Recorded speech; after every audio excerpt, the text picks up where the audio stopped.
So if you need to add checkboxes to a Microsoft Word document, Interactive Checkboxes, I'm going to show you how to add the menu tab you'll need to do it, add the checkbox, and then make sure that a check shows up in a box, not an X or something else. So let's do it. The first thing we need to do is customize the ribbon and add a new tab. To do that, go to File, all the way on the bottom, Options, and then we want to customize the ribbon. Then you just go down and you'll see Developer. We need to check that, say OK, and we're almost there. We can start adding these checkboxes now. So we go up here, click on Developer, and then right here under Controls, there's a checkbox. So we want it right here. There it is.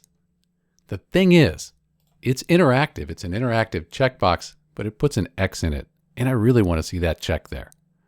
So let's fix that.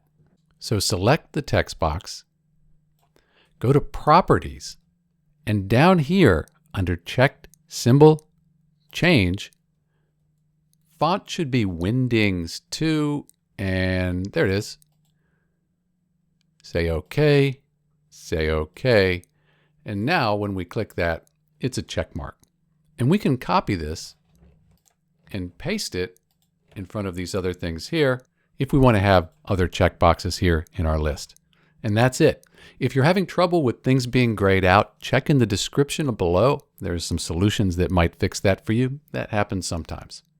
If you just want to add a checkbox to a printable document, doesn't need to be interactive, check out my next video. If this helped, please leave a comment. This is Dr. B. Thanks for watching.